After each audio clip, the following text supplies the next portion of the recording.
Hello, everyone, and welcome to another episode of Britballin meets X's and O's Part 2. We're joined by Jason Lengi. How are you doing, man? I'm all good in the hood. Missing football, but I'm good. Good. Coach Adam Wilkin, Angel of the North. Welcome to the show. No, I'm joking. Welcome to your show. I don't know, mate. I was like, what? How's it going, man? Yeah, I'm good, mate. Good. I feel in positive vibes. I think lockdown seems to be. I think it's going to end soon. I've got positive feelings that we're going to come out of lockdown relatively soon. That's all I can do. I'm just going to be just positive about it. Look at this first comment from one of our great friends from the show, Marcus. He's already blowing up X's and O's and Solanke, so that's a good start. Nobody ever gives us nice comments, but they do on our platform though. It's one of those things, isn't it? It's vice versa. Oh, that's nice to know. Because I mean, you should share them with us because we think we're unloved, mate. Cheers. Follow what Britballin is down south. Trust me. I've just tried to post. I've just tried to share in a couple of groups. I realised I'm banned from a couple of groups. I wonder why that is. Don't know what's happened there. So I wonder why that is. Strange. So absolute pleasure to be working again with X's and O's. Obviously we've got cheers, Wayne. Thanks for that, mate. Look at that. We love you, Mike. Wayne's always got my back. Still no love for me though. You know what? No, I'm gonna have to pay Wayne his $5 later. See, that's a good show. That's a better show. I think we're expecting one more. Oh, get up there. We're expecting one more to join out with from the X's and O's. I think the voice of reason, as you call him, Jay's going to join us. Yes, sir. But you know, down south, we're never on time to these things. So yeah. No, absolutely no chances there. I know I've been trying to make a couple of calls with you two this week, and it's an absolute nightmare. Honestly, we at least managed to speak. Yeah, you're just casually late to everything, and then Adam just absolutely dogs me out because I'm always like, right, what time are we starting? When is it happening? Like, and you're just like, chill out, Mike. How do you put up with this guy, Adam? Cool, calm, and collected. As long as you get to the journey. I mean. Oh, there you go. You got a bit of love eventually there. Oh, I put it on and you cancel it. Don't touch my comments. You can't do it. Love it. Finally.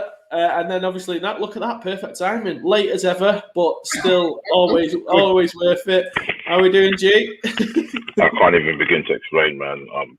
Everybody now, guys. Bro, I can't even. Right, so what's the deal? I've never used it before. What is this anyway? You know we're live now, mate. We're live, George. Yeah.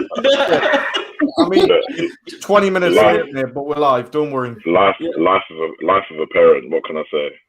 That's it. George has just woke up, so thanks for joining us. It was obviously a good Super Bowl for George. Oh yeah, and that as well. Yeah, man. Yeah. Jesus. So I think tonight's show. Thanks for joining us, X and O's. I think the reason we decided to do this as a joint is because we was both kindly messaged last week by UKFL or UKFL. To approach a Zoom call in relation to the new league that they're potentially setting up. We went in full of optimism and skepticism in equal measure. We had a good chat with those guys, and we thought, I think we all agreed that it would be best to do a joint show in terms of asking the questions that we asked to them to find out a little bit more about it. Obviously, it was a soft release this week by the look of things, so I think obviously we asked Coach Jonathan Rooney to come on as director of UKFL, I think it's known as. And unfortunately, he's going to get a bit of a grilling off both sides, both north and south, unfortunately for him. Let's be honest, right? When we went in there, we were like, right, what's happening? What's going on here? But I think we can all agree on, if this comes off, this is massive for Britball, innit? Let's be honest. Yeah. Like, this is huge. So, for me, I just want to get them on the show, talk about how this is going to happen. Let's get this happening. Do you know what I mean? So if someone's going to do it, they might as well be the ones to do it, as far as I'm concerned. Hasn't someone tried though? Hasn't someone tried in the past? That's what I was going to say. Yeah. Yeah, but for me, right? The difference seems to be, sorry, Adam. The difference seems to be there seems to be a lot of angry people leaving Britball and going, "Oh, fuck these guys. Like, I'm going to go do it on my own. I don't need Baffer. I don't need these guys. And then trying to set something up. Whereas for me, this seems more of a considered, well thought out approach. And it's taken a while instead of rushing it and kind of soft launching it, bringing in the right people. So, it'll be. I'm not going to lie, right? I would have been the first one to go, absolute load of rubbish, right? Yeah. If they had approached me and Rooney hadn't have been involved, with Rooney being involved there and with what he's done at the Saints, it's like, hold on, something's got to be going on here. You know what I mean? So I want to listen. I was there. I thought there was still some things that they need to work on. Don't get us wrong, but Rooney's here to talk us through, let us know how it's going to happen. So, should we bring him on? Bring him in. Yeah, go for it. Bring him in. Get him in. Evening, fellas. How's it going? Hey. Yeah, good coach. How you doing? Yeah, I'm well, thank you. Better for seeing you guys. Yeah, good. Yeah. It's a little bit of creeping towards, a bit of normality, isn't it? And hopefully we can be back together at some point soon. Hopefully. Yeah, no. Like I think it was a pleasure to have you on the show, and obviously talk through with you UKFL. I think we're all open, I think, to letting you kick off in terms of giving us and Britball a bit of a background in terms of what this is, other than 4 letters and a British logo. What does it all mean for us? Yeah, well, I think you've already talked a little bit about UKAFL, and you've talked a little bit about UKFL. Just clarify that. UKAFL was a project started years ago to, help look at maybe having a league, but to be honest, the idea wasn't ready. Do some live streaming, and the company was founded in that name. We've been through quite a long, rigorous process to get EIS approved. So the company, the holding company, is officially UK American Football Live Limited, but the league we'll be bringing will be the UKFL. So that's where that difference and that sort of changing logo, changing scope has come from. The holding company is UKFL, and the league we're hoping to bring you is UKFL. And UKFL is ultimately an attempt to make the best league in Europe. Like, let's put it out there and just start to go on. We see the model in Germany, Austria, Poland, Finland. We see unbelievable standard of play. And I want that. I want there to be somewhere in the UK where ballers can show to the best of their abilities their talents. I think that we've got the potential fan base and market to be as successful as any of those countries. I think we've got some unique selling points. We've got some unbelievable cities, locations, people. It's a great and interesting place for people who want to come. We know that, Brexit, I can't even begin to it, so let's not get into it, but that might have limited some opportunities for some players in the future based on workflow visas and whatnot.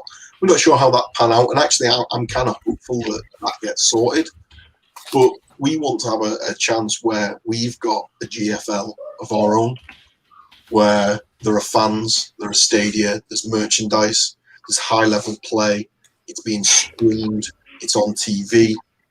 There's an opportunity for young people to be excited about what they see.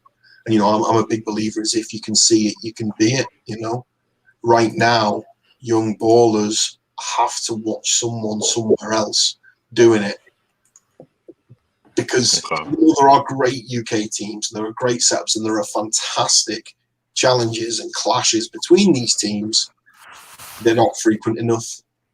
3 or 4 games that are relevant in a calendar year of high intensity, best teams in the country. There might be well-matched teams elsewhere, but the standard of play overall isn't good enough to get a 9-year-old, a 10-year-old to sit in the stands and go, wow, I want to do that when I'm older. And that ultimately is what this is attempt about, to kind of just be a jewel in the crown of what Britball is and what Britball could be. To try and elevate the game, to try and bring everyone with us, to try and share in this market, to try and make it normal that American football is played in stadia, to make it normal that there's a high quality stream, to make it normal that basic statistics in the game are kept and you can find them on a website. all the building blocks that make football so emotive, evocative, exciting. You know, Yeah. a lot of that we're missing. We aren't missing the team so much, but we're missing the fabric around it. And that's ultimately what we want to bring. So, Coach, before you continue, because I know there's quite a bit you want to get into, the question then beckons: why not use the teams that are established already? I know you've mentioned it to us, but I think the wider people community would want to know. I mean, ultimately, I think you get one chance to make a first impression, and there are a number of teams that operate at a reasonably high standard. Yeah. But I'm not convinced there's a full Premiership. You know, I've been blessed to watch a lot of the Vikings' recent games, and people out there know that I love them. I've coached them. I've been friends with them for years. I've got the backs. But when you see a game like, I don't know, Vikings versus EKP, and there's 200 yards of holding penalties, there's 10 missed shotgun snaps, there's 9 total completions in the game. Yeah. If you're telling me that they're the 12th, 11th, and 12th best team in the country, I'm not sure how much depth we've got. So why not take the best 4 teams in the south and the best 4 teams in the north and make that a Premiership? And seeing as they've already got that backbone already, no? No, I mean, I understand that, but there is the factor that not everyone in those teams is ready to take the step up to the professional schedule. You see some teams that struggle on away days. You've got a team in Edinburgh, all of a sudden it's got an away game in London, and 20 of its players have to work on Monday. Yeah. You know, this game has organically grown to an amateur audience, but I feel that's partly why it's staying as an amateur audience. Yeah. The season's too long. It's too unwieldy. We've been doing this for 30 years and we haven't changed. So, you know, there has to be an element of, if someone's going to do it, we're going to have to do it slightly different than it's been done before. When we look at things like streams, we look at things like stadia. The best stadium in the country was a D2 team that got recently promoted to D1, Halton. Yeah, they've got an amazing. The two best streams are the Falcons and the Vikings. I want to see the Blitz, man. I want to see the Warriors. I want to see Tamworth versus the Warriors. Yeah. But whilst they've grown their clubs and whilst their on-field play has developed, and you know, like Tamworth have got a nice little ground, they've got crazy fans, they make a lot of noise, but it's the peak of the amateur game, and there needs to be a ground-up commitment to change. And yes, there is an opportunity to do that with some teams, but we lose the opportunity to bring in substantial sums of money. You know, if we bring in a new team and we bring in a new team owner, we bring in £250,000. Tamworth ain't got that. They might have a load of good players and a load of good coaches and be one of the best offerings in the country, but they haven't got that. So the logistics, the streaming, the websites, the travel, it's not going to get covered. You know, we have grown a decent amateur game, but we're attempting to professionalize the game. So, Coach, in the past, there's been some talk of not, you could say similar or like ideas that people have had to try and improve the game in the UK, and you've touched on some of those points, and they haven't come to fruition. So, I'm as a player myself, and as the other guys, people are probably wondering, this sounds amazing, but almost a bit like, here we go again. What are some of the things that you mentioned? Logistics, so that will obviously be quite a big deal. What are some of the things you think will make this stand out, and basically what will make it work in comparison to some of the things that we've heard about before? Yeah, I completely understand where you're coming from. I mean, for one, it's not a Facebook group from a pissed off coach that's just going, "Hey, do you want to join my team?" Like, it's not that. I'm not offering to start next week with some. You know, it's going to take us to 2023 at the minimum.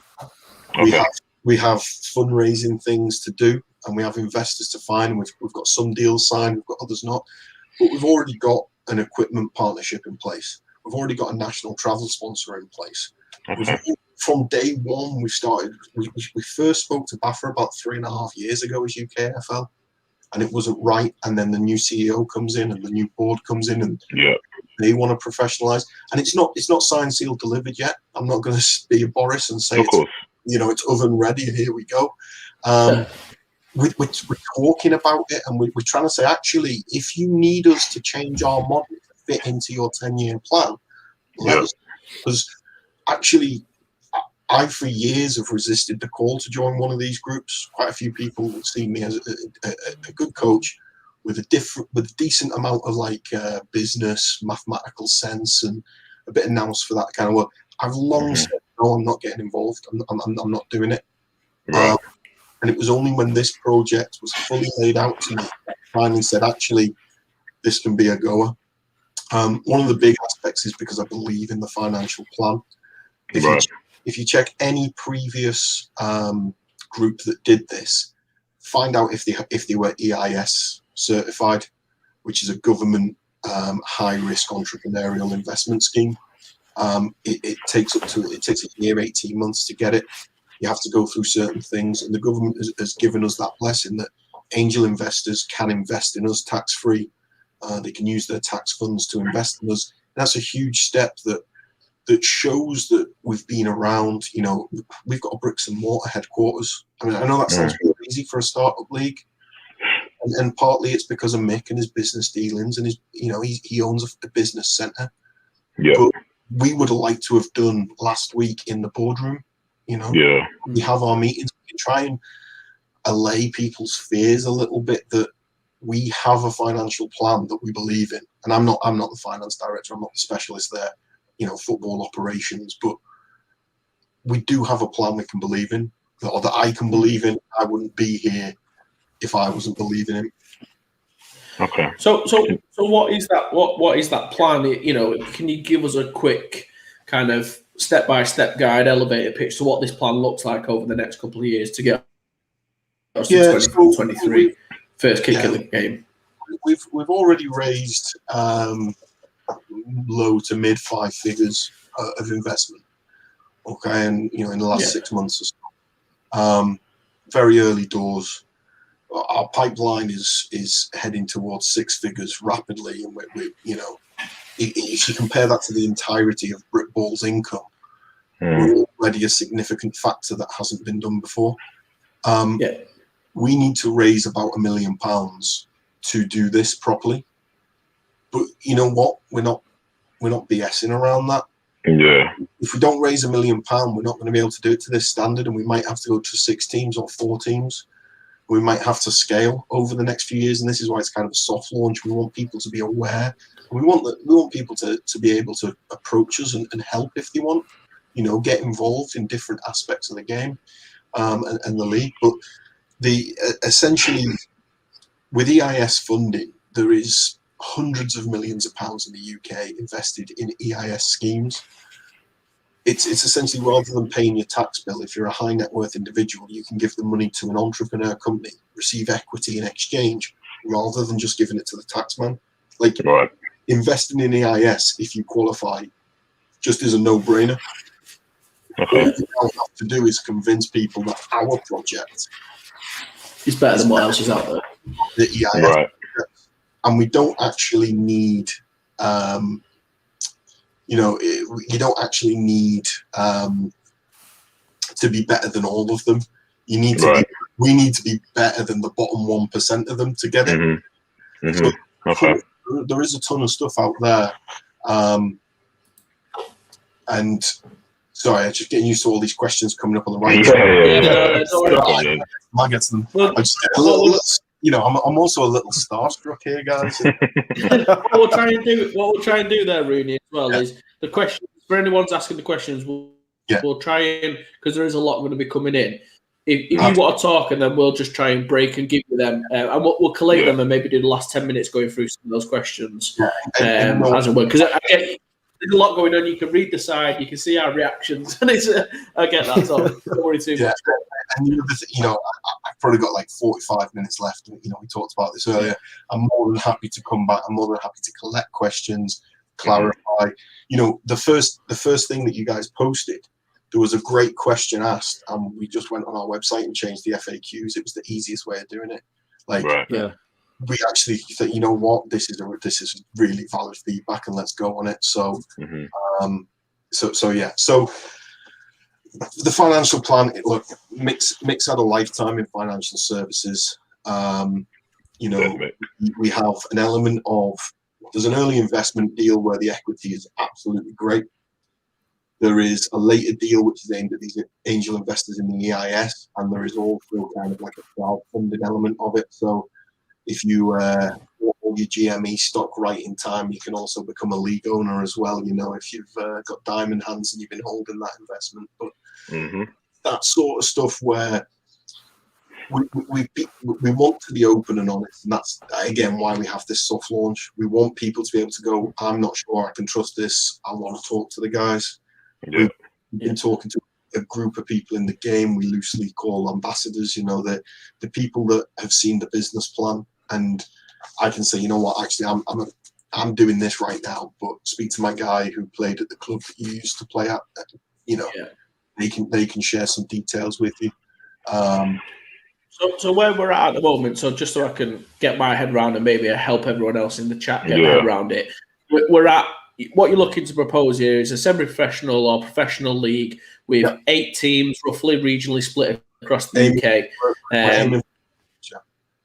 The investment will probably come from people who can offset with this EIS funding. Is that right? So where you can waive your tax in order to pay that if you've got a larger sum of tax to be paid. 80%. We have offered we've offered buffer equity and profit sharing. We've offered different partners different things.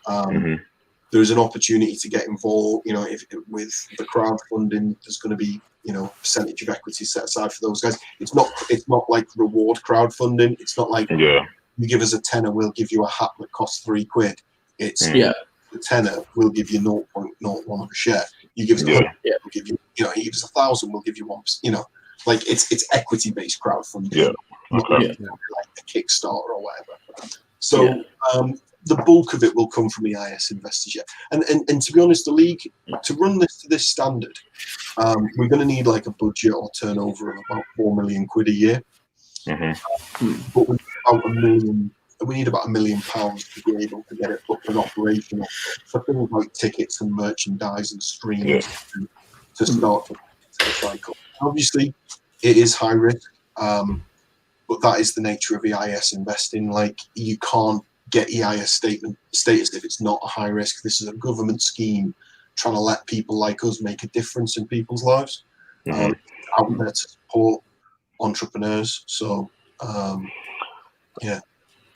I think for me, this isn't to compete with. Go on, Jay. You're right. I was going to say this isn't to compete with the NFL. This isn't to compete with the NFL. This is more to compete with GFL, isn't it? Yeah, we're putting it in. It's more of a GFL European. It's not an NFL competitor, is it? You know, it's not even to. And I don't think it's kind of clear. It's not even. I mean, it is kind of like GFL pitch of standard. But probably a little bit more polished. A few extra things for fan experience, like fantasy football tied in, stats, data sent to, you know, DraftKings, betting company. Like, so fans can get involved in a multitude of different ways that they've not been able to with Britball before. I don't think they've been able to in Europe, really. So it is that, but it's also, you know, yesterday I was watching it and Saturday, it's a bit like the Six Nations as well. We want to go like quite short, quite intense. Spectacle in the spring, like we're talking May, June, mid-July, and then be done. Right. And actually, a lot of the players that play for us will hopefully stay around and go back to their home clubs and bolster them, and bring that knowledge, experience, that game sharpness, and hopefully some of the fans and some of the marketability and that idea that actually for the business end of the buffer NL season, the players would be available, and we 100% don't, you know, won't be blocking any transfers or anything like that. There's a few schemes we're working on. For example, I really, really want to, you know, if a player comes and plays from us, from a buffer NL club, and has a history of playing for that club, I really want to donate the equivalent of their club fees again back to the club.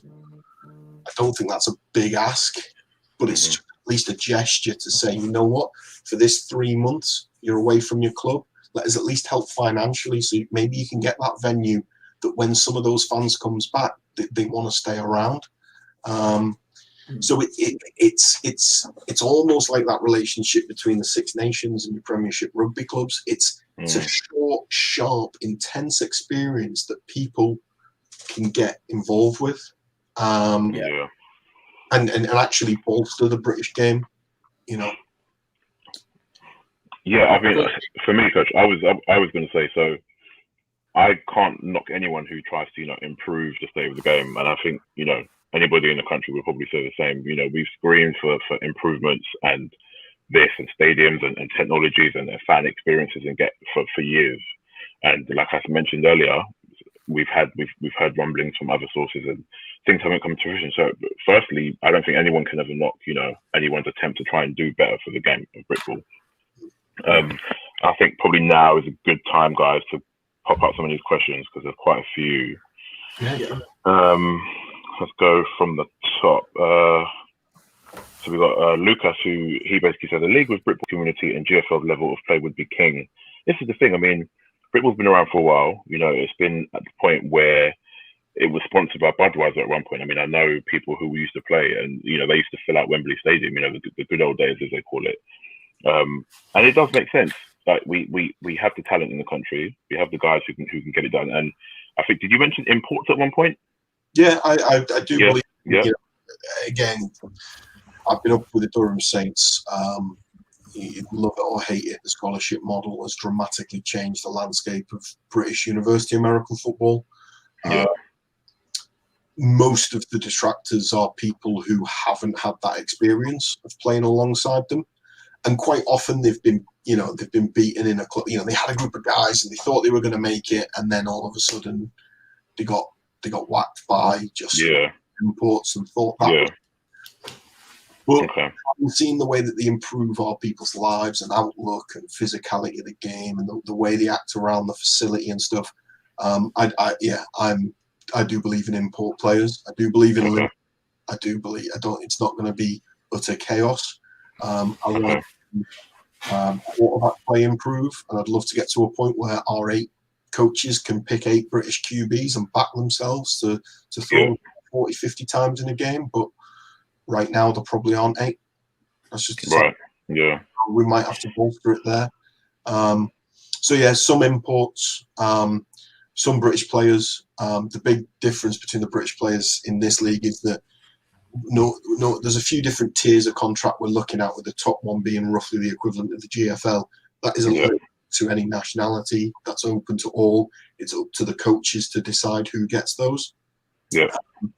There is a middle tier where there's travel expenses or a room, but not much more. But if you need to travel a little bit to get to the team that you get selected for, great. And then for everybody else, it would be completely free to play. With equipment, uniforms, stash provided, players fed at training and at games and stuff.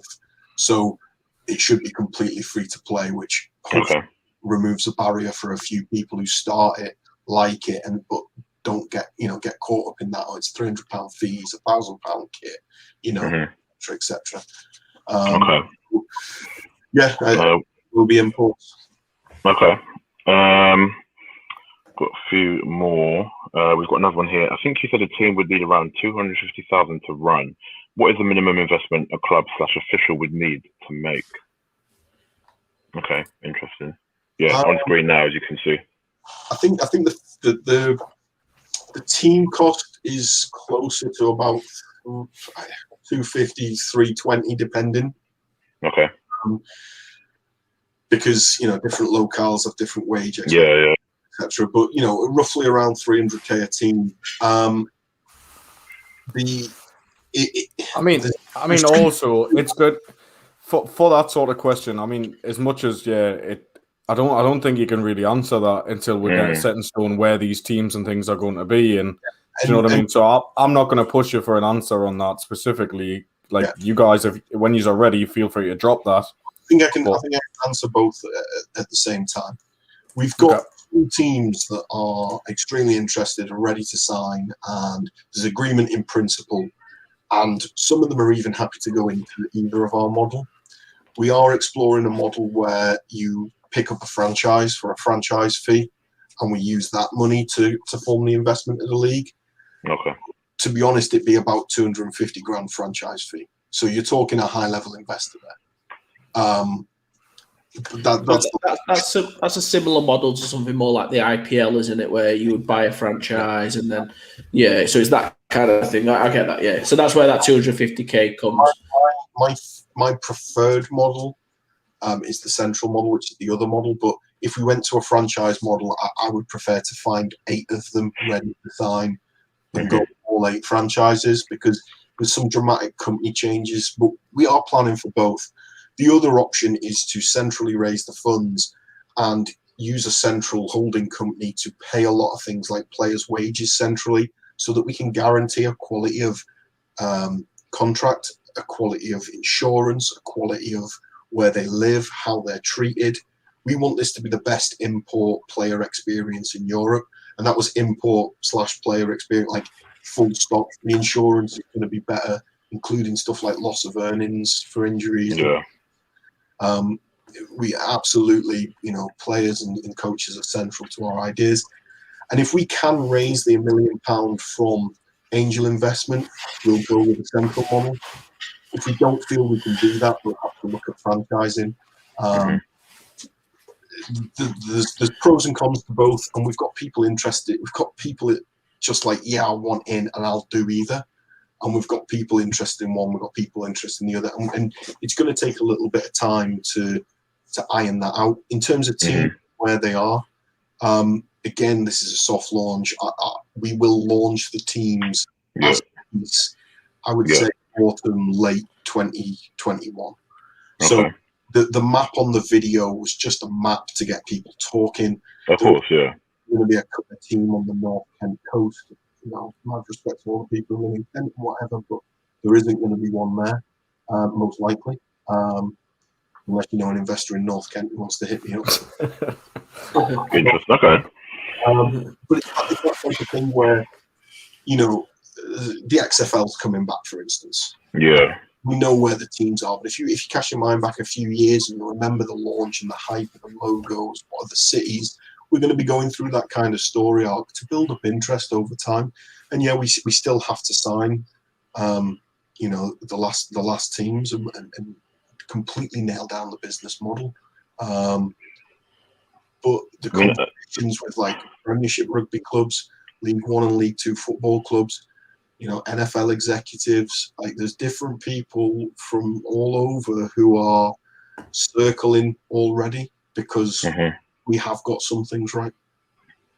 I think as well, like the fact that you've been able to, the fact that you've been able to actually come on here and talk figures as well is one thing, because we know people in the league, we want to know about the figures, what it's going to cost, and it's going to lead me to another question actually. You mentioned 1 million to get started. I believe you mentioned 4 million running costs. So we've got a question there from EMK Car, which is at 838. Do you aim to turn over 4 million a year or after a few years? If I'm not correct, I think you said it was going to be yearly. What it's going to cost in a year, yeah. So I'll start. I said 1 million for our startup cost. I think off at the last count, it was like 827 on the nose. Okay. But we're saying 1 million. Yeah. The teams are 325 times 8. 325 times 8 is 2.6. 2.6 plus 800. 3.4. Yeah, it's going to cost 3.4 million quid in the first year, roughly. Will it be 4 million in a year? If it's 4 million in a year, that means we're doing pretty well. Yeah. If we more than break even in that first year of what it's going to cost, then we'll be absolutely buzzing. We expect to break even perhaps year 3. And our investors need to be aware of that because most investment opportunities are 2 years, aren't they? You're investing in new, they're not going to turn any revenue for 2 years. We've all seen enough Dragons Den to know that. Well, unless you're... Yeah. We've got quite a short season planned. We're talking games, talking 3 home games, 3 away games, and like a magic weekend, a bit like Super League, where there's like a big, every single team playing in like a carnival atmosphere in a bigger stadium. If we put 5,000 fans in every in every stand.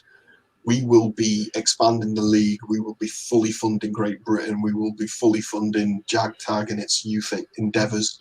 Yeah. You know, and we will be absolutely buzzing. We think we break it even at about 2,500 in each stand, and we fully believe we can do that. We think we've got a more exciting offer than something like Super League Netball. We think we've got a more exciting offer. Oh, really? Yeah. That's interesting because netball is a good example, because if you look at where netball was and where it is now, that's taken off quite a lot. So, and it's taken off because of an input of business-minded individuals. That's right. They brought the offer to the clubs, and 8 clubs said yeah, and 4 clubs said no, I'm out. Okay. And it needs a certain mindset. You need that. If you're going to be a millionaire with a broke boys mindset, you know, you've got to have a chance. You've got to go for it. Yeah. I suppose, but like, has netball like put 90,000 in Wembley 4 times a year for the last 10 years? No, well, they do have something. I only know this because my wife plays and she's played for game, England, Australia, World 2. Yeah, I get it, but it's 25, 30. Yeah. There are NFL fans in the UK. The only question I had is, obviously, let's say you had it at hypothetically, I don't know, 25, 30 quid a ticket, for example. How much, surely there's a lot of operating cost that goes in there from the stadium. So I'm assuming the stadium take a large portion of that revenue, because obviously they've got to put men on the stands, police, food stalls. So how does that, have you spoke to stadiums and that split? Because I think... And actually, this is where, if you notice when we talked about the type of teams we're talking to, Premiership rugby clubs, you know, League One clubs, they've got stadiums that are empty. They don't know what to do with the staff at that period of time, because all they can do is book Elton John and, or music and host a Rugby Sevens tournament. It's no different. You know, Twickenham is a massive stadium, right? Yeah. And it hosts the Bucks men's and women's rugby final every year. You tell me the whole cream. You tell me the whole cream of Britball can't get that stadium for one day. Yeah. The only reason you can't is because you think you can't. But literally, an empty crowd, men's rugby get it every year for university sport. So do women's rugby. You know, I'm blessed to have been there a few times with Durham and watched them. It's a fantastic event. But you can get stadiums. We are dealing with clubs that own their stadiums outright, that are looking for a reason to get people through the door. Our model early on is only to engage with teams that actually are up for it, that want to turf over the car park to be a fan zone, that want to offer on-site camping and glamping to make it an experience. You can stay late and have a bit of a session afterwards. They've got the food vendors in, can make it a lifestyle event, not just a 3-hour game of footy. And that's where the sort of short, little, and often is good, because you can really get up for these events. And so most of the stadiums we talk to, and stadiums that will hold 15 to 20,000 fans, they charge 12 to 15 grand if you want to rent it for 3 hours. But if you can bring 5 grand, they'll give you 5,000 fans. They'll give it you for free. For free, yeah. That's where we've always missed out when we've booked stadiums like Six Waves or Allianz. We've gone in and gone, can we borrow this stadium? And they're like 15 grand. And we're like, well, we'll bring fans. How many will you bring? Maybe 500. And they're like, yeah, it's 15 grand. Yeah. You know? So what benefit does that stadium then have, just from a pure interest perspective? Off drink, alcohol. They can, like a food truck turns up, they can charge a food truck $1 grand just to turn up, so the food truck can, so that's their model. They can charge for camping, they can charge for that sort of things. And there might be, but there almost certainly will be a slice off the ticket, but it's not like it's 50-50. not.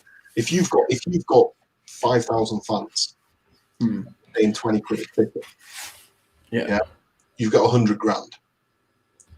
If you were renting the stadium, it'd cost you 10 or 15 grand, and we're getting a better deal than that. Yeah, right. We're bringing numbers in, getting to the food vendors, and it's an economies of scale thing. If you're trying to plan a small event in a big stadium, you're going to get stung. And okay, it's predicated, success is predicated on numbers and through the door, but this is why we're out here. We're talking about it, and we want people to be excited about it. Because, to be honest, Britball is a pretty small percentage of our market. Interesting. To us, it's our world. But there's only 4,000 adults play, roughly. Yeah. There's only 4,000 adults roughly play. There's 4,000 uni students play. There's probably 2,000 others play. That's 10,000 people that play. Yeah. 90,000 in Wembley. Mm. So Okay. To be fair, it's sold out every year. If you think it's only Britball that's going to generate it, that's the mindset shift that needs to be completely changed. Yeah, I see what you mean. That just flashed up on screen. Yeah. I've heard it 100 times well, and it's that element. The reason we only get less than 2,000 to the men's national final is because we don't even advertise it in Britball. You might get a poster 8 hours, 24 hours, 48 hours before the event. Yeah. So there's only 10,000 people available. Yeah. It's a fair point. But are we in the NFL programs? Why isn't our national final on like a Friday afternoon or a Saturday afternoon before an NFL Wembley game? Yeah, I think we've all spoke about this. We've actually talked about this on this show where we spoke with, we did the North and South All-Star game, and we said that should be the Saturday before the NFL games. And so it's that big mind thinking, which is, I suppose, what you're trying to get across here, isn't it? We had a really interesting question from Marcus here. Yeah. Adam, if you pull that up. I was so for this until you mentioned you're trying to build a pyramid from the top down rather than the bottom up. How does this league build the foundation for the mainly British players who are going to populate it? Yeah, completely agree with that concern, Marcus. Like I say, this is a kind of akin to like the Six Nations model. If you didn't have the Six Nations, I wouldn't watch much rugby at all in a year. Yeah, true. I played club rugby all my life. I retired from American football playing at 26. I played club rugby till I was 36. You can roll around on a park and be part of a club and not watch rugby, but you better believe I'm watching the Six Nations. Yeah, and people the NFL Wembley games that are on the BBC, and people watch the Super Bowl like it's madness. I've got work at 7 a.m. Don't worry, I'll stay up till 4 a.m. Like it's crazy how much love and hype there is for specific events. That's what we're trying to do here.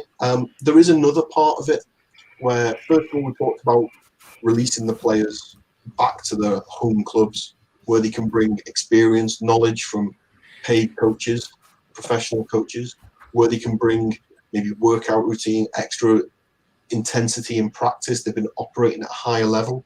Hopefully they can bring some of the fans back to the club. Hopefully some of the income that we can generate can filter down as well. And so that the club offering can actually become stronger. And okay, it might only be for part of the season, but Bath Rugby Club go through it. They only have their England players for part of the season. Yeah. But it's still worth them paying them full time because it generates media interest. It generates hype. We've got we've got a league where you can't find out who's got the most completions. Think about how many arguments you've had out of GOAT. Who's the GOAT? Brady, is Mahomes on pace to be the GOAT? Had all these arguments. We literally have a league where you can't even post statistics. Yeah. It's when you put it like that, it's just kind of shameful, isn't it? Really. No, but I suppose this is. No, I get what you mean. I know how much big picture thinking. And the coaches put in, and I can see the names in here. I've coached against Marcus. I've witnessed Neil O'Hare in a final. In 2002. Coach Wise gave me a motivational speech as GB special teams coach where he stripped all his clothes off and he was wearing head to toe orange Under Armour. Never forget it. I know what the players and coaches put in, and I don't think the structure around them is good enough, and it's a real shame. The other thing is, this is the real bit. The teams are really great in the community, and I want them to stay as pillars of the community. If you look at stuff like what the London Blitz youth team has done, over the years, the number of players that have played in that youth team. Yeah. Where are they all? Yeah. Like that youth team has been a production line for 10 years. Yeah. You know, and the Blitz is still a good team, but where are all those young players? What made them leave the game? You know? Yeah, I suppose, and whilst we're at, we've touched on the show over. Just really quick as well.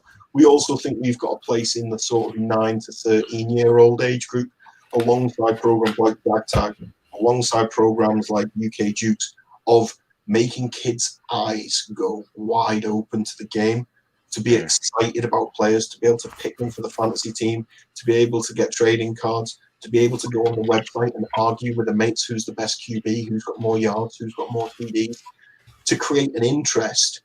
And we want to put our coaches and our elite players back out into schools, because they will be full-time employees. You know, we want to push them out there. We want to glamorize the game, so that when a player gets involved in the flag type programs and goes, where next? We go Warriors, London Hornets, London Olympians, Tamworth, because they're always, a league like this doesn't.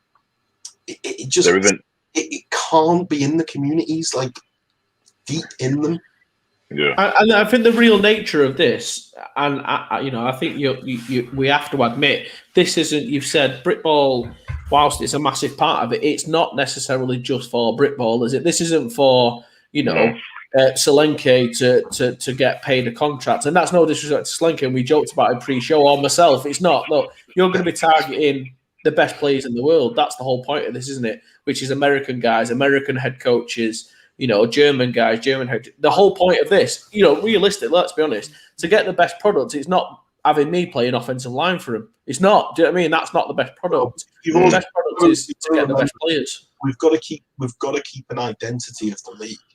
We've got to keep places because I believe if you can see it, you can. But if you can only see Americans doing it, it's not really pulling off.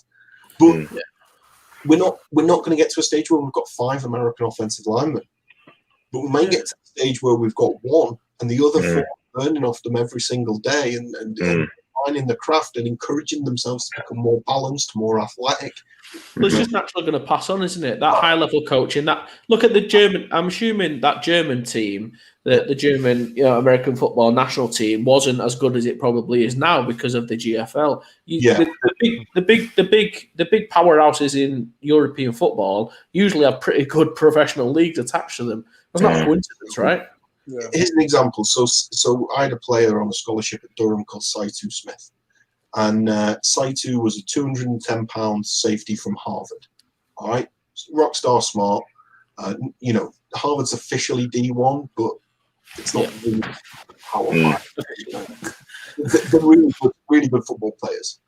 Unbelievable football player. Better human being. Comes in on day one at £210, and a £500 deadlift flies up smooth. And everyone in the room just turns their head to see it cross onto the floor. And everyone just on that day, I just want to be like that guy, man. And that was 8, 19, 20-year-olds who were pretty privileged and had already made it by being at Durham, great grades, to go to uni, all that type of stuff. And they were wowed. Now you get someone like that and you put them in front of a kid who dreams of being something when he grows up. That's what we want to see, and we want to build that whole mystique about it. And there will be import players. I've already said I don't think there's 8 good enough quarterbacks. But you know what? There's damn near 8 good enough running backs. Yeah. Wayne's question there. I was going to say, and I bet there's 8 good quarterbacks who are 14, 15 who don't know that yet. That's the difference, I suppose, that this gives. Adam, would you say that Justin would be one of the best quarterbacks in the country if he was here right now? He'd be the best quarterback in the country if he was here right now. Yeah, and this is a kid who's at high school right now. I met him when he was 9 years old, and we talked about it, and his dad talked about it. His dad's, American military emigre because he moved after leaving the military and stuff, and he was in that process from the age of 9. He was at Durham Saints training at the age of 10, throwing balls to American schools. receivers, and all of a sudden, oh yeah, he can throw balls deep enough downfield because he's challenging himself to be there. And okay, he's a fantastically talented kid, and I'm not claiming him. Adam's not claiming him. He's fantastic. He's fantastic. He's talented, and he works so hard. But if he didn't have the opportunity to throw to American receivers when he was 10 years old, would he have? Yeah. I know he walked it. He walked the path. I want to make that crystal clear. He walked the path with a fantastic amount of effort, but the opportunities open doors because he was reading full field, 5 routes, age 11, 12 in practice. 7-on-7, throwing, just throwing the ball. That type of stuff. It's needed. Yeah, I mean, we've got to say this: like, our youth football in this country needs this. Do you know what I mean? We need to see guys. I might be shooting myself in the foot here. Maybe it doesn't need this, but it needs numbers. It needs visibility. It needs action, and it needs funding. Yeah. It needs something to aspire to in this country. That's what it needs. Okay, well, let's have 5 something to aspire to. We feel we can do something in each of those 5 areas that right now people aren't doing for whatever reason. No blame, nobody. Are we British American football? Yeah. Can we make British American football better? Yeah. If we all pull together, can we do this? Of course we can. But you've got to have that mindset, and you've got to get after it, and you've got to be brave, and you've got to be bold, and you've got to be willing to take risks. It's a good question here from Mike Dean. I think the referee, actually. Fair play. Thanks for watching, Mike. What makes you UKFL qualified? I mean, qualified to run a league, is it, or qualified to start a business? I'm not sure. I don't know. I suppose that answers the question in itself, doesn't it? Yes, I mean, for me, they're the only ones that's bothered the Ross to get up and actually put a plan together that makes sense so far for me. I mean, there's that, but let's just take it through the 3. There's 3 directors. Okay, Mick Tyler was involved with Leicester when when Sean Payton was the QB. Yeah, he's been there in and out of the game since the 80s. He's seen that version of it. He's seen the Bud White. He's seen all that, and that's just the American football side of it. He's been in financial services, of business to business, money lending, mortgages, that type of thing, for 40 years. Fully accredited financial person. Myself, I started playing in '99. I've played GB Bulldogs, coached GB Youth, visited all over the world, Europe, America, internships at various places. I've won a national championship as a head coach. I generally have a good relationship, not only with the players that I coach, but the opponent. There's always fractious times and whatnot. There's always rough stuff. But if you ask someone who, on the other side, generally, I've been able to communicate extremely efficiently across the game because I don't think there's anyone in the world that doubts that I love it. But at the same time, I'm chairman of the board for the FAG for British Universities American Football and overseeing a growth in that. And, as chairman of that board, we secured $100,000 of funding for books just by simply saying no to BAFA. Because BAFA had taken it without question for years and years and years. And we said, no, we want that ring fence. You can't ring fence. Well, funnily enough, it's now ring fenced. So we have actionable things on our CV. The third guy is a director of his own car sales company. So all 3 people who are directors have director level experience in other fields and are tied with 3 quite unique perspectives.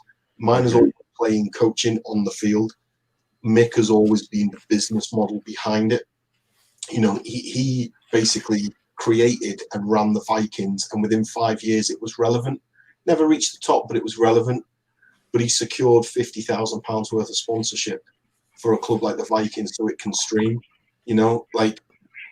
These things aren't just anybody. And then David, the third guy, our technical director, he's never played, he's never coached, he comes 100% from the fan perspective. He was an NFL fan that happened upon the Vikings, and Mick saw his talents and brought him in, and we've been working together in a variety of ways. And what makes us qualified, as Adam says, we're here and we're doing it. No one else is, and we have that stuff to back us up. Yeah. I know Mike is commenting now, and I don't want to shoot this in your foot, Mike, but a lot of these questions that you're putting in have already been answered. So what we'll do is direct you back to the video at the start. So if you want to run this back, it's actually really good. Yeah. Just a little plug. Get what views up as well. A great question from Adam Brown here, and I think when we was on the call, that might have been the most vocal in terms of this. In terms of a cynic, I can't trust anything. That's 100% good news. Be interesting to hear the UKFL feel the potential pitfalls. I'd like to change this and actually give Coach a little bit of a break there, because what we'll do is, I think Coach is going to finish in a minute. Anyway, I'm conscious of your time. I'm happy to answer that one though. Yeah. If you want to shoot, because what I was going to suggest is we're going to break down probably some of this afterwards anyway. So that one as the last one, just give you the brief overview. One, we have to find £1 million. If we don't find £1 million, people are going to go, idiot. Yeah. You know what? But we'll just try something else, and we'll try and find another £1 million. Because that's the type of people and mindset we are. Right. We're not going to stop just because so we do have to find £1 million. Potential pitfalls. The BAFA are aware of this. We've talked about this, but they haven't signed up to it. I think it's crazy. We've offered equity, we've offered profit sharing. There isn't a better chance to do this than right now. They could say, no, we're going to do it ourselves, and that there'd be a direct competitor. I think it'd be a straight madness to do that, but sometimes interesting. Yeah. Other potential pitfalls is, even though we talked about our blended experience as directors, there's a few spots, event management, marketing, PR, where we're not quite so slick. Mika said you'll be recruiting for that, so 100%. We've all of us are on the same page of when you have a weakness, find an expert. So in the budget, in that first £1 million, there is a six-figure budget for PR, marketing, and advertisement, because we need experts in the room. But this is partly why we're doing it without a launch. We're not here saying, here's the fixtures, here's the team. We're saying we're trying to do this. And actually, on the back of this, my phone's been blowing up all weekend. I've had loads of people say, I don't like it because of this, this, and this. And we've had a robust discussion. I've said, I love it. How can I help? I love it, but here's my caution. But I've also had 4, 5, 6 professionals that can actually make a difference to the company say, okay, I want to hear more. And so Britball, Britballin is a great name for a podcast. I actually know this because I'm an offensive nerd as well. But, we do want to make Britball better. So if there's someone out there going, I wish this happened 10 years ago and I would have got involved, maybe you aren't too old, give us a shout, Yeah. I know it's not meant to stitch up, mate. It's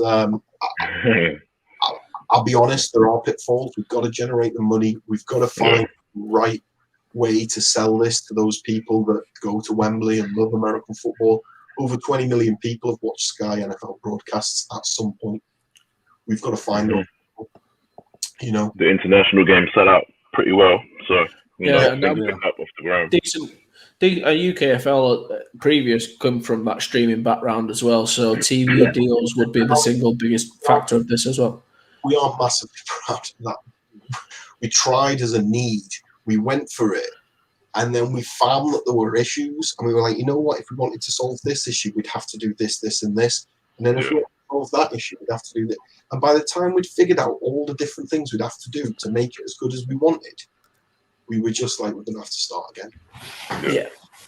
And we've had games where people have turned up and the opponents have refused to give us a team sheet with numbers on because they didn't commentators to read out the numbers. Yeah, well, I mean, Boy. yeah, Attitude and we think that the attitude- Welcome to Britball Logic 101. yeah, the only way we're going to take this on is with a little bit of, Yeah. blue sky thinking and loads of buzzword, but going for it, Hey, tell you what, Jay Solanke and George are laughing there. You try and get some film from anyone down south. That's a challenge. Even at uni, Yeah. challenge. So. yeah, Right now, we've got people writing articles about our statistical models and what analytics we're going to provide to everybody, and our film share platform where every single film is going to be available. yeah, Camera angle is going to be available on a piece of software that David Robson, the technical director, has handwritten himself. So there's so many layers to this. This is the headline. This is the Yeah. This is the we're here, guys. yeah. I think that just Tear it down. Let's chat about yeah, it. We've got 2 years to get it right, and you know what? Right by then, and it takes 3 years. It takes 3 years, but we're gonna change Britball for the better. See, that's what I think's different about this. This is really different about it. Sorry, this is a fantastic question, really, to finish and kind of sum this up is, but UKFL players, yeah, this is happening for that reason. Like the reason, these guys have reached out to us is because we've got a platform where, both us and X's and O's, we genuinely work. We hope we help the Britballin community understand things better. We're trying to put together the right connection for you guys. So that's the whole point of this, really. So it might be at the moment using ourselves, and I'm assuming that's the whole point. The whole point is to get that connection for players, coaches, give opportunities, and keep talking through this. And one of the things that I think I'd be key with as well is, as soon as that budget's there, I want you guys on and we'll talk about how we can rip it apart and does it work, and when all those things are there. And I think this might be a continuous thing moving forward. Yeah. Obviously, we can come back. We can come back periodically and talk about it at different times. To answer Mike's question, will there be better transparency between UKFL and the players than there is with BAFA and the players? For UKFL players, yes, 100%. For coaches, 100%. I just noticed a question from Lucas, which I will answer as part of it. The players will be centrally contracted, so there won't be backhanders, there won't be deals, there won't be one team with 8 American Italians who just happen to get a passport because they work for a company for 6 months or something. There will be the same number of players. Those players at each tier of contract will be selected en masse by our head coaches and our board. And so that they are selected to craft the league for the right aspects, the right outlook, the right personalities, the right on-field play. And there will be a draft of the A-class and the B-class contracts, the top 2 levels. So there will absolutely be a draft that will happen kind of like April, late March, so that the camps can happen in April. There will be at least 2 American camps, East Coast and West Coast. There will be camps in mainland Europe to find talent. There will be camps all over the UK. There's going to be a busy January, February, March, and it will finish in a draft. And so roughly 10 to 12 players for each of the sort of 45-man squads are going to be drafted. Yeah. And then the local team players who try out will be kind of put into their local. Yeah. So the one thing I was saying, professional, they're going to be expected to travel. They're going to be expected to do media. They're going to be expected to get local schools. They're going to be a full-time job, and training will be part of that. For the regional players, it will be basically but completely free with five-star safety equipment as standard across the board. So the one thing I was going to say that sets this aside from everything else so far is that you're more than happy for us to just say, oh, well, what about this? And then, like you said earlier on, you found a question that you guys needed to get an answer for, and you popped it up on your website straight away. So, and you can see everything. Like there's no notes here or anything. This is just off the rip. Yeah. This is the truth, because in lockdown, we had to start. I used my entire year's holiday to book every Friday off, and worked a solid day a week on this for lockdown. Mick's done a lot more, to be honest, and so has David. David did similar to me. There is a significant amount of hours put into this, and we generally do have at least a headline plan, if not a detail. We need a bit more work on our youth implementation, mostly because we know things like UK Dukes, things like Jag Tag, things like the BAFA flag program and awareness. They're on the up, and we feel that we've loaded it quite straightforward wins there. Do those people want more quality players to demonstrate? Do they want more coaches available to help out? I know Adam could sell his Jag Tag out 2 times over based on the strength of what he does. So can I give him a coach from the UKFL and tell him to travel up there 2 days a week and work for Jag Tag? Yeah. Of course we can. And that's an important part of it. Will any be age limit on players? Like, would you be too old to try out? No. However, I would expect the games to be at least like Blitz Warriors as a very minimum. So tough, gritty, athletic, high-end affairs. If you don't think you could currently play in the semi-final of the men's Prem, it's going to be an uphill battle. But if you can, more power to you, because I know I'm 37 and I'd cry myself to sleep if I had to play the Blitz. Who was the last team you kitted up against, though? No, my son was Gateshead, wasn't it? Bloody hell.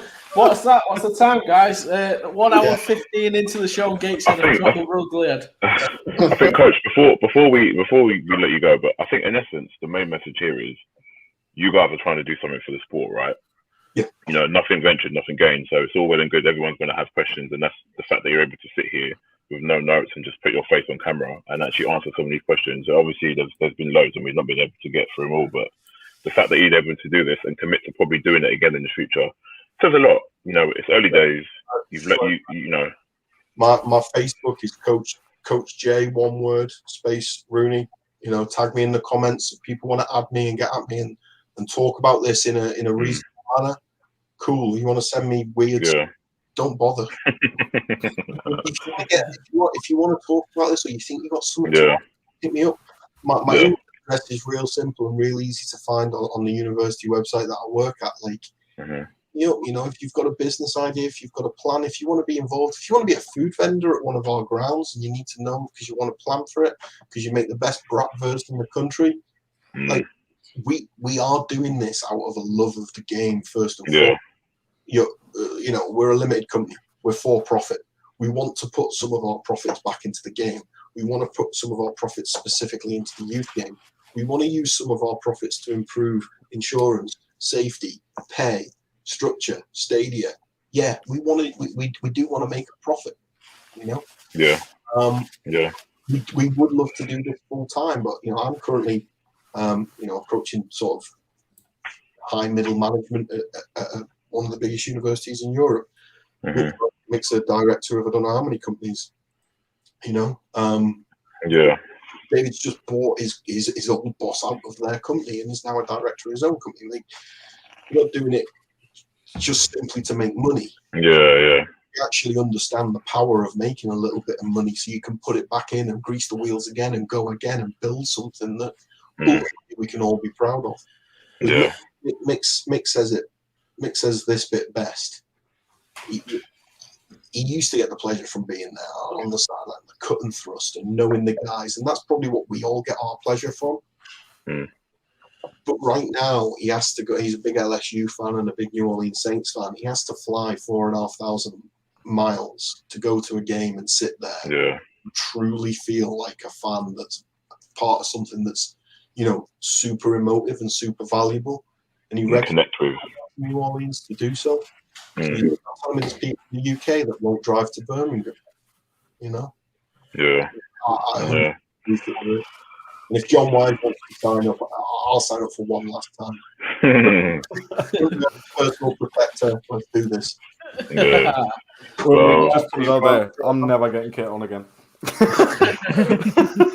Coach QB. No, not a chance. Happened anymore. I can Get us tell one of you, them contracts, maybe. Yeah, you get 2.5 people to watch that, but that'll be on YouTube. Like the people who are watching crazy cat videos, will start to watch that. You've been framed or something. That's been good, man. It's been really, it's been good. It's been good, you know. People can watch a hand-forth council of all people arguing on Zoom. Mm. That's awesome. Oh yeah. Exactly. Best American. Yeah. You have no power here. Boot me before I kick off. Nah, I but think thanks it's very good, much for man. No, joining. yeah, it's great. Yeah, appreciate it, Coach. Yes. No worries. Definitely. Just We'll let you go. all of what you do. Thanks, man. We'll catch you soon. Much Cheers, appreciated, thanks so Coach. much. Thank you. Take care.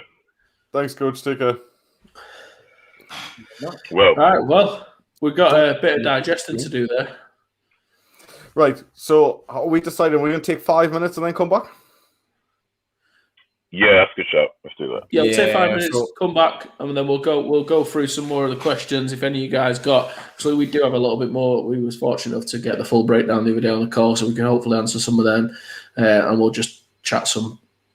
We'll probably pick some of our own pitfalls in relation to it, won't we? Yeah. Yeah, So, cool. I'll stick Right, the video up and we'll see you in See you in 5. 5. See you in 5, guys.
Hello, everyone. Welcome back.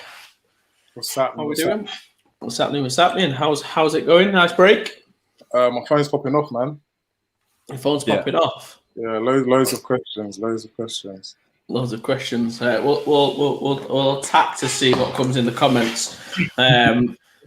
Jay, I'll let you go first. What's your initial thoughts on in terms of that as a breakdown and what we've just heard and that kind of thing? I think it makes sense.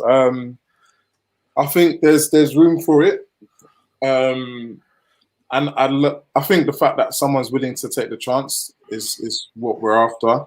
If you were to ask me straight after or the moment someone mentions something like this, I'm like, no, it's never going to work. Loads of people have done it in the past, but it sounds like they've got their ducks in a row. But I guess it's a waiting game now, to be fair. I think it's let's not doubt it. Let's not think, oh yeah, it's never going to happen. Let's not think that someone's trying to pull a fast on Britball. Let's just wait what happens. If it happens, it happens. If it doesn't, then someone else is probably going to think of something in 5 years' time of the same ilk and try and execute it. If they didn't have ultimate confidence in what they was about to embark on and achieve, and they didn't have some sort of thoughts to how much it's going to time, effort, financially, and resource, they won't come out and give that information out, would they? You know what I mean? They just keep that information to themselves and some of the things. So, you know, fair play at the moment for going out on a limb and saying it. And to be fair, you know, surprisingly to me, I thought I had some tough questions there tonight about stadium costs and how that was going to work in terms of the budget. And I think, you know, we've shared that previously, Lampy, in terms of how much we believe is going to be needed. And fair play to Coach, he just batted him away and said, well, this is the actual thing, what happens. This is the cut they take. This is how it works. Like, shut up, and we're going to do it anyway. So fair play. No, honestly, fair play. I think the fact that they were ready to answer all questions, and Adam made a sick point earlier whereby he said that they saw a question that someone had earlier, and it was like, you know what, that's a very fair point. Let's put it on our FAQ straight away. So yeah, exactly. I think they're ready for it. I think there'll be loads more questions. I think there'll be even questions that no one's even thought about yet. But I guess they're very open and honest about being approachable and being able to answer those questions. So yeah, I think that's asking you guys a question as to whether they can watch this again. I think that's Shadipo. Yeah, I think you can catch up on your guys' YouTube or our YouTube. Yeah. So it's X's and O's YouTube. But once it finishes, once we finish the stream, it'll be able to watch back from the start on both and our Facebook. So So yeah, and I think Jack Lyle there on YouTube has brought in tons of little questions here. I think we might have answered quite a lot of it. This one we didn't, which is what investors are involved. I don't think they're going to disclose that right now. So I think that'll come out. I don't think they ever have to. If I'm honest, do you know what I mean? Like, if they're getting investors, they're getting investors. Let's just hope we can get some more and get this started. Do you know what I mean? For me, I think it's a step in the right direction. Do you know what I mean? Like, if they're doing this now, so like, I think it's, if this comes off, this is massive for our sport in this country. Yeah, and they're already getting back in. They're already getting people hooked on it. I mean, we've had a ton of people commenting now, asking questions on things of like, how do they get involved, or how do we get players to do it? What'll happen for teams? Like, their questions. Do you know what I mean? Like, they've came on, they've answered it.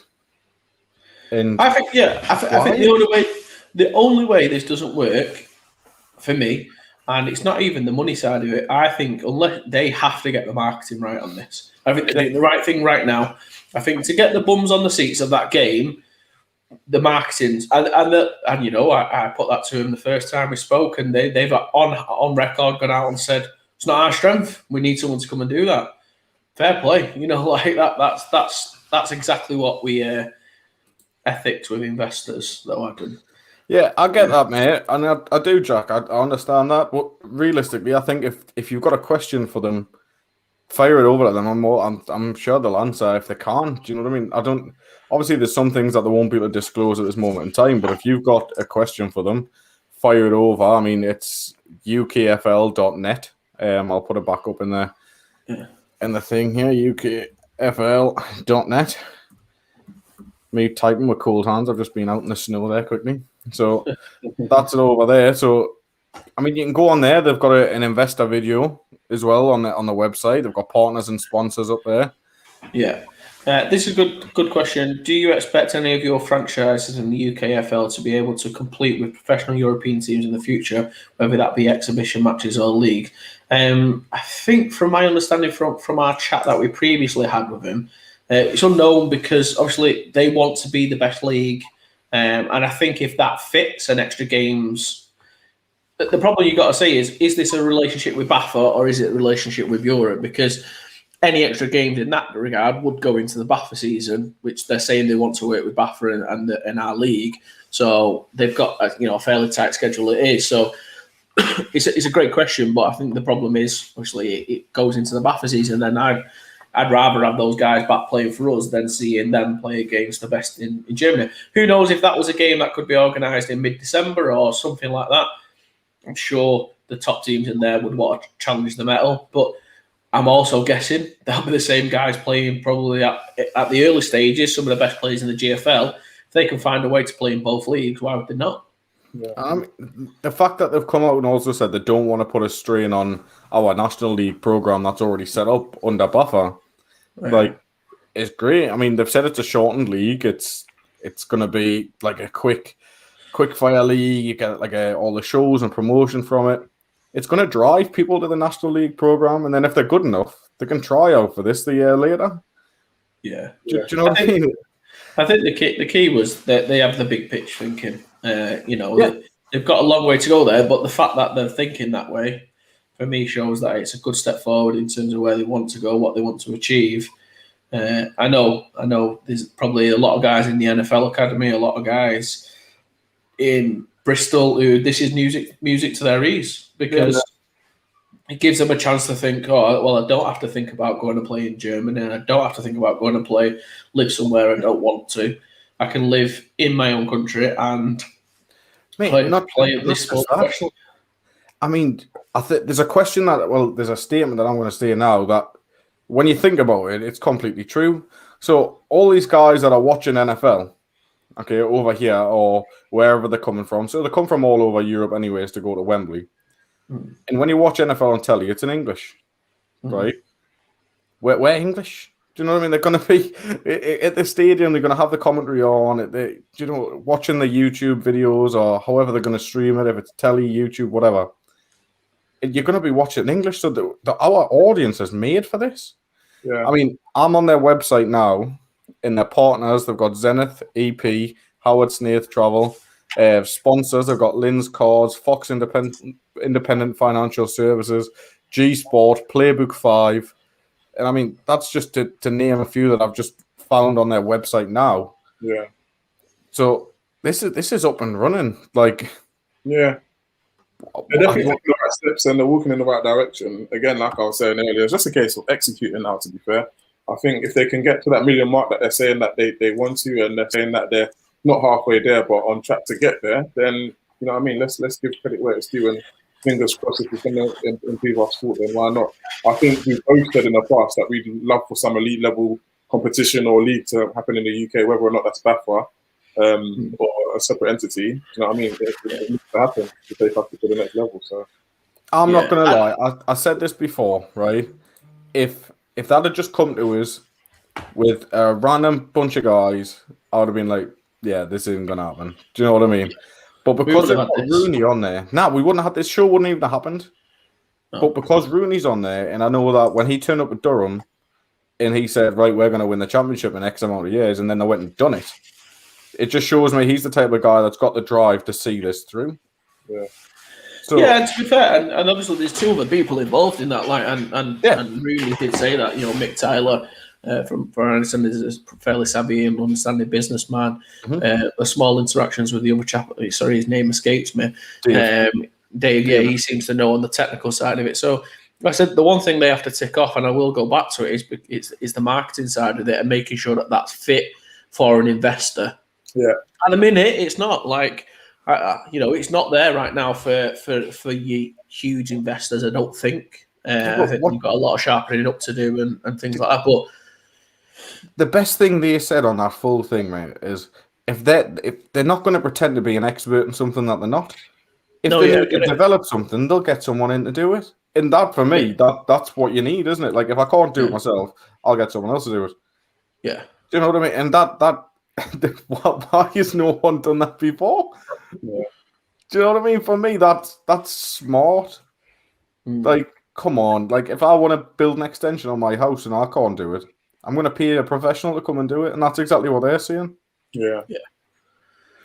It seems like one thing more than anything, there's going to be opportunities for guys in British American football. Coaches, from my understanding, the head coach gets a certain amount of money paid, and then they get a certain amount of money which is given to them, allocated to their offensive court, however they see fit. So they might give $5,000 for each coordinator and $5,000 for a couple of skill coaches or whatever it might be. There's going to be opportunities because I know they were very open about imports and Americans. Rightfully so. That's who I'd want to go and watch. I don't want to go and pay £20 to see somebody I can see already. That's for me. Do you know what I mean? Yeah, no, I get that, right? But for me as a coach, right, if they get to bring in some top quality coaches over, and I get to apply, even as just like an understudy of something, some sort of learn from these guys that have been doing it for years, I'm going to do that, and then I'll take that experience down back to my club.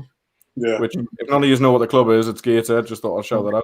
Right, but if I get to take that, if I get to take that then back to my club and develop my players and and even develop the coaches that I work with, that's massive. That's helping the British team from the bottom. I really want to, Slanks, I really want to know your opinion. Look, you're tuned into some of the best players in the country more so. It's very known that the Warriors and Blitz have some of the best players who go stateside to Europe, play at the highest level. What do you think the thinking is down there for something like this? It needs to make sense, man. It needs to be one, clubs and teams and atmospheres that are going to make them better, especially down south. Paris is even tuned in. And it needs sort of that ilk whereby if I'm going somewhere, it needs to be sharp and iron sort of thing. So if I'm going somewhere, everyone needs to be of a certain caliber or standard of player.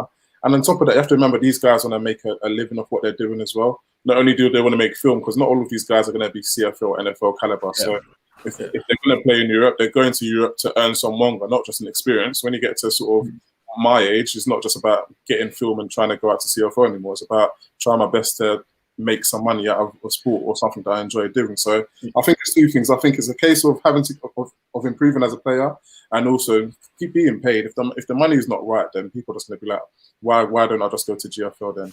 It's an easy conversation to have. So if they're gonna match those, yeah, I mean that's great. As great playing abroad was, if could have had the same experience in the UK football wise, he much have heard that. I'm assuming no matter how much you get paid to go over there, like someone they might, all right, I'm not going to get paid to go and play abroad, but let's say I got a family, I've got a missus, I ain't going. Do you know what I mean? That's not available to me. That is just not a practical thing for me to be able to go do. Now, if you said to me, you know what, you've got to travel to Birmingham 3 times a week to play, you can work, obviously in my job, I work from home. Well, that's starting to make a little bit more sense for me. I'll make that round journey and knowing that they're paying my expenses, I'm going to get a contract. That starts to make it a little bit more, amenable, even for someone like me. So I think in that sense, it does open more opportunities for guys. I'd be interested to hear from people like Glenn and David, some of the good guys who are going the GFL contract, the CFL contracts, whether even something like that would lure them away from a league where you can get paid $2,000 potentially. I think the GFL contracts are or something like that. Yeah, but the CFL, they're gods when they go out there. So CFL is not. CFL slightly different. CFL might be slightly different, but the guys who go playing. Yeah, I think you could definitely compete with Europe 100%. You can compete with Europe, especially like you said, guys in your situation and shoes. But again, there's always going to be players that are going to turn around and be like, "What's in it for me?" Also, sort of thing. Am I getting better as a player? If not, what's the point of me being here? Yeah, I've got family and responsibilities over here, but. Do you know what I mean? What's the harm in me going out for? Yeah. So it's 50-50. It's definitely 50-50. 100%. You know what it is, right? For me, when I was playing, I made a choice. One, I was crap, right? I was terrible. Yeah. And two, I loved the game so much. I was like, I need to do something myself to make this better because you're looking and you're playing on a rubbish field and you're getting soaking wet and you think, why am I even bothering doing this? But then I see kids coming through now that I'm coaching and they've got the drive now to go and do something. They're like, oh, I can do this. So we're putting in these kids, listen, you work hard now, you put the effort in your schoolwork and stuff. And this for me just adds that extra element of where they can see it at home. Do you know what I mean? Like, reach for the stars as much as you want, but even if you feel just a slight bit, you're going to be there. If you feel, then you're going to go there. Then you're going to. And for me, this is massive for us. That's just putting the steps in place to make our sport. I'm going to use the word legitimate, because at the minute over here we play in a park. Let's be honest. I could almost guarantee, if you did this with the exposure and marketing that league would get, there would be double the amount of people in senior British American football. Double. Easily. Not just that. I agree, but it goes back to the comment you made about marketing. If it's not marketed right, then what's the point? Because you see your friends and family, well, not even your friends and family, would your colleague, the person that sits opposite your desk, just wake up one morning and say, oh yeah, like there's a new league playing American football, I'm going to go down and watch tomorrow morning, without the right marketing, without it making that's it. It's got to be, you got to pay for them to get the bums on the seat, so it's got to be that NFL level marketing, and they've got to tap into that audience more than anything. You know, it's got to be those guys who go down to Wembley, and you've got to think, how can I get him to go and watch this game on a Sunday? Well, I need to market it exactly like almost the elite of the NFL. So they've got that big picture, aren't they? They're there in terms of that. They're thinking that. Mate, right? Me doing like the Jag tag up in the northeast, I'm fortunate enough to get kids to go down and watch the games at Wembley for the Jags.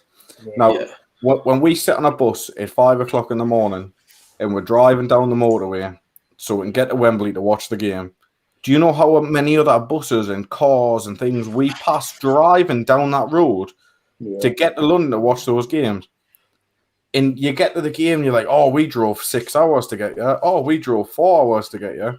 Can you imagine if they can then say instead, oh, we only drove 10 minutes down the road to watch these guys play. I've got the jersey. My kid loves it. Like, that for me is class. I don't disagree with you, but the difference is the NFL have got a product. I don't think. Oh, yeah, of course. We have got a product here. And even till the first day of kickoff of the new league, there's still not going to be a product, because it could still go terribly. You could have got a crazy TV, and you can't even get a playwright, or can't make a decent playbook. So, but mate, right? I go into schools. Okay, I get every one of my kids pretty much to my academy down from the schools I go in and work in. Right? They've already said they're going to do a schools program. You get the kids hooked. Even if they give out a kids ticket. Do you know what I mean? Give a couple of kids tickets out. Parents have got to pay something to come up. Do you know what I mean? Must be joined by someone over 16. You're gonna fill those seats, mate. Like we've done it. We get kids coming down to our academy just because I've done a session in the school that's down the road from them. They go home at a night time. Oh, we done American football at our school. What? But it's right though, because at the moment there isn't a product, and that's what I'm talking about. In order to get those investors in, whilst we're saying we need to fill the bums on the seats, I think they need to refine that product so it's clear. And I'm sure that's their working plan, to make all this very transparent and clear. So I could even take it to an investor tomorrow and go, "Hey, mate, I know you pay 250 grand in tax a year. How about considering something like this?" Do you know what I mean? I think that's where they need to get to. And maybe I keep banging on it until they can market that product effectively and it looks pristine, it looks elite, it looks like it fits. That's the only time an investor's going to heavily come in. I think big time, just from my experience of dealing with super large companies in different realms of my job, like they need to see genuine ROI. Not kind of, well, if we fill 2,000 seats, we make this. If we fill this, they need to think, right, all right, okay, how can I make money on this? I'm putting my tax in it. They need to see that. And I think that they just need to flesh that out, and they'll get there. I do believe with the people they've got there and a couple of things that they will get there. Some great questions coming in. Paris, have a large financial buffer for the first couple of years is also vital to ensure the survival of a new league. Yeah, so I'm assuming what they'll do there, Paris, just from a business sense, is they'll build a reserve pot and they'll pay into that for every £5 they earn. They'll put £1 into a reserve pot. So if it does start to go into a COVID, that financial sense, would they start to do that? If anyone doesn't know that kind of method. Emeka, is there a tangible game day experience? If there is a tangible game day experience, the sky's the limit. I would hope there are plans to partner with the AFI so much power in being able to televise the level of play over here. Completely agree. All As I'm I said, saying, right? If biggest thing basketball with can this- turn from nothing, if basketball can do it from nothing, we can. Simple as that. I tell you what, yeah, because people love that American feel, that American sports. This is all absolutely insignificant if Sky invest. Like the money we're talking now doesn't matter. If someone like Sky come in and go, this is it. BT Sport, let's take a punt on this. We've not got anything for the NFL. Let's put you on our screens. Like, it's over. It's done. Do you know what I mean? Like, that's where it'll change. So, with all the advertising revenue and stuff that'll come with there, if you start to get a national seller, rather than the NFL in terms of spectator sport, it would be better to measure the UKFL alongside Netball Super League. Yeah, I think that's where they are. But I think we're talking about the level of product that they would need to be able to present. The NFL, Super League, British Ice Hockey, Six Nations was a great. They all have. You can all relate to them straight away at the minute, but you need to get there really. The foundation is the British player. Adam Brown caught the stream late, so sorry if this was answered. If BAFA have turned down the chance to align with the UKFL, will this affect insurance? Straight answer, I think no, because insurance companies will. I work for an insurance company. If you're willing to pay for insurance, the insurance will be given. I know that with other style leagues recently, people are questioning if the league isn't sanctioned by the NGB, whether insurance is valid. Didn't I see a statement this week where they've already partnered with BAFA? Is that right? Yeah, it hasn't though. They haven't. I thought there was something this week that came out about partnering with BAFA. Something along those lines.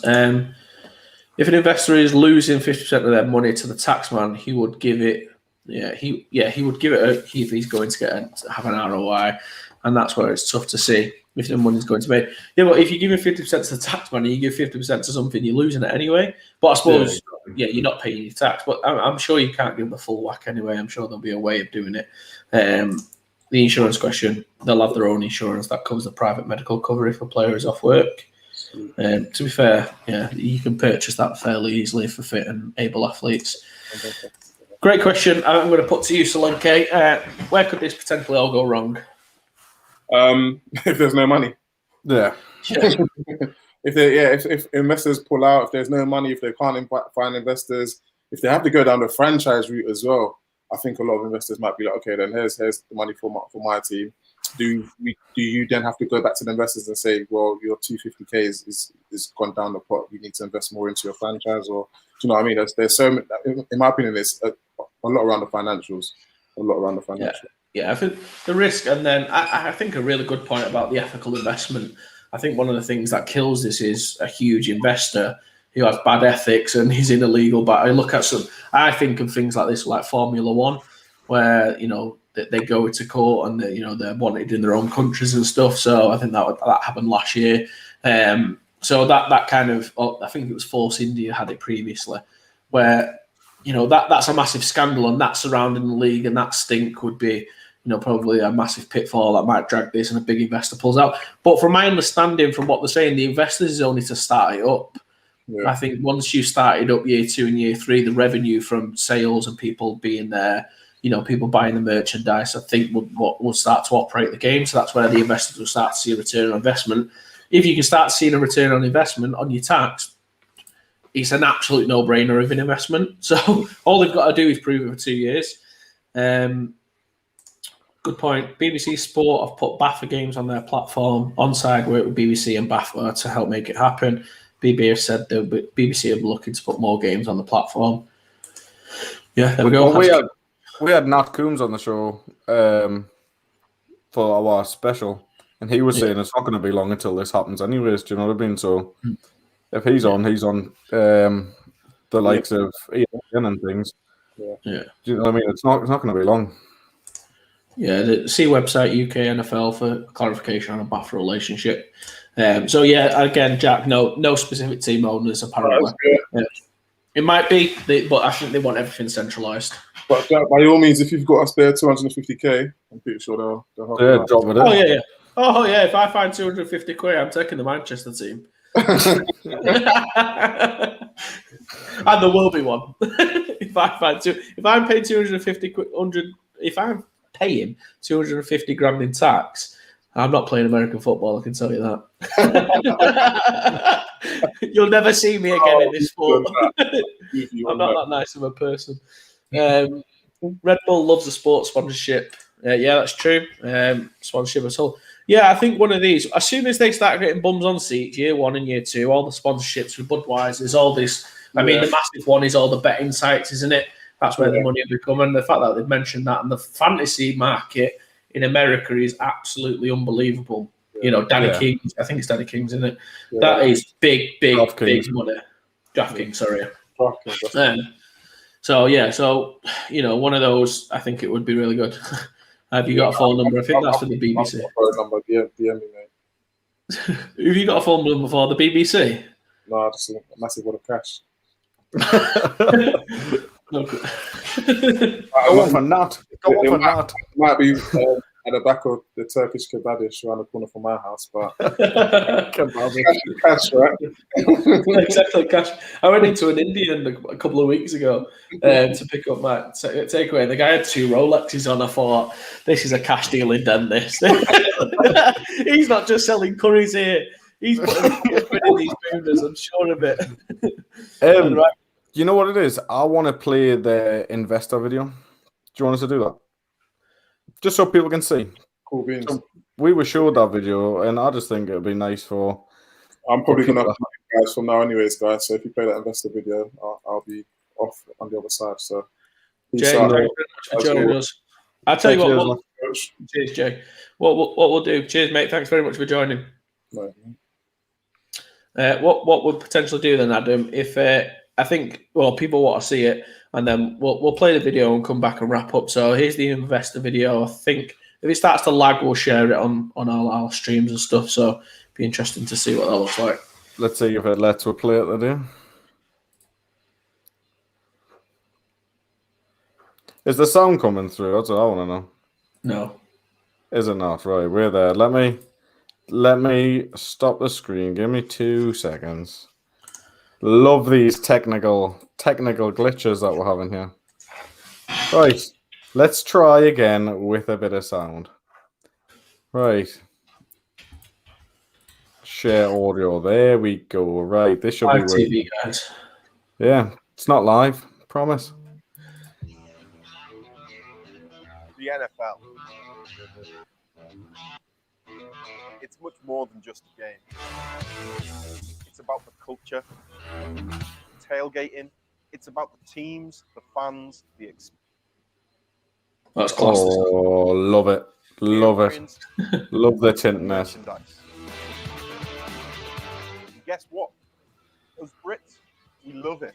And after the introduction of the sellout Wembley games, along with over 24 million UK viewers of the Sky broadcasts, there's been a renewed passion for the sport, and we aim to capitalise on this. We will launch a platform for exceptional American football, bringing in a semi-professional elite league to the UK.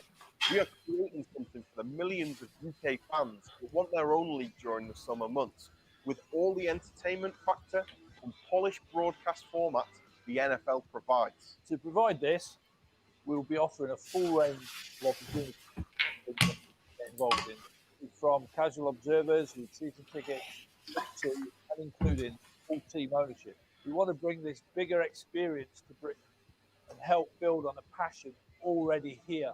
As we expand, we want national and local commercial partners to get involved, where we can make money from game day experiences like food, entertainment, accommodation and fans. The goal is to bring in experienced import players to help us become the top league in Europe. These amazing athletes will enjoy the best player experience in Europe. All players in the league will be looked after, benefiting from medical support, insurance, 5-star safety equipment, and the opportunity to train with top talent in Europe, giving them a platform to showcase their skills. In addition to the traditional live fan experience, we will offer unparalleled access to the players. A key goal is to offer a full range of options to enhance the fan experience. We will have live coverage of the whole league and release full statistics. With this, we can bring you fantasy football, giving the fans a chance to really get involved with the team and feel a part of something big.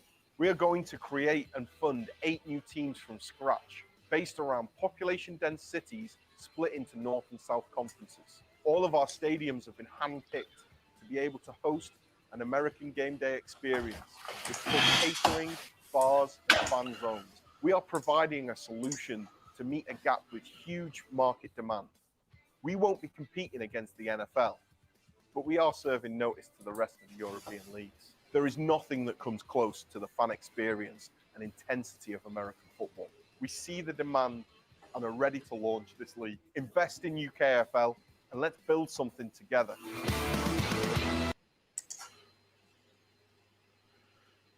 I like it, mate. I like the video. Yeah, I think to be fair, they look like the key is they're trying to do a good thing. They seem to have decent level, big level, high aspiration thinking. And how can it go wrong? Well, there's probably a lot of ways it can go wrong, but I think for now, I think at least they're doing the best and trying out there. I like it, mate. Like I said, I think they're doing what they believe is best for the sport. I think if it comes off, it's brilliant. So for me, it's a win. I'm just trying to look because obviously, whilst we've got a few people watching, so we're going to go live again next week. But I'm trying to look through our previous conversations to see if we can, the blurred image that we've got of next week's guest. I won't even worry about putting that. I'm just going to drop it straight away. No, put the blurred. I tell you what, put the blurred one up. If anyone can get it, they'll win a prize next week. What? No, well, you stick the blurred one up if you can find it. Put it on now. I want to see if anyone can comment, but you've got to remember you got to remember we're on a joint one here with X's and O's. I know the boys have all took a half shift and left, but never mind. Now, what we'll do, we'll stick it on ours. We'll stick that out in a second. But what we're going to do, guys, we're going to end the stream there now, and we'll catch up with you next week because we've got something big happening. Yeah, I was going to say it's probably one of our biggest shows to date. So please join us next week. And if you're interested in helping us out at all, drop us a message in terms of what we're doing, and we're trying to grow the community and offer people potentially reduced subs and things moving forward. So if you're interested in helping us out at all, drop us a message. And hopefully next week we team back up again with Bafka for our biggest show to date. And if any of the X and O boys are still watching, your boys put a half shift in the day and they've all left with us, so we're going to say bye on your stream as well. So for all the guys watching X's and O's over on YouTube, thanks very much. We'll see you later. Oh, if you're on X's and O's YouTube, why not? Fuck it. You can go to Britballin on Facebook and YouTube. Follow us, subscribe. We're like X's and O's, but we're northern, so it's kind of like what they do. It's basically the same as them, but there's whippets. There's whippets and Yorkshire puddings, and we've got gravy. So if you want to come down, feel free. Yeah, that's it. It's like I said, it's just that, but northern. It's probably funnier. We're better looking, better at American football and coaching. Apart from Paris, who's got a 6-pack. I mean, I've not got a 6-pack, but I've got a flab pack. If you wanted to see that. So yeah, thanks X and O's for allowing us to use your stream. I'm sorry that these have all gone. But I found it, Adam. I found it. Oh, come on. Right. So whilst we're on them, guys, we also do things like good coaches and stuff like that. Paris, I'm so sorry he's doing this. We do really good stuff. Don't watch theirs anyway. But now we've got you. Paris and me sitting there dropping a text. What the hell are you doing? Get off of YouTube now. So this is, if you can guess it, this is our guest for next week. And this is the actual guest without the blur. Are you ready? No, I'm joking. Right, we're gonna end it there, guys. Catch us later. Just remember, guys, if you whatever YouTube you're watching it, if you're on Britballin, please head over to X's and O's, like the stream over there as well. If you're on X's and O's and you want to come over and listen to some with gravy involved, then feel free. But gravy's like a really nice substance you put on your chips. Yeah, mate, we drink it, as well, gravy, you know. No, all right. Catch us later, guys. Take care. Oh, he's got it. He's got it. Has he though? We'll find out next week. Cheers, guys. Thanks very much. Oh, wait there. There's loads of people guessing it, yeah. They might be guessing it. They might not be guessing it. You got it right. Well done, guys. Join us next week. See Coach B. Bye.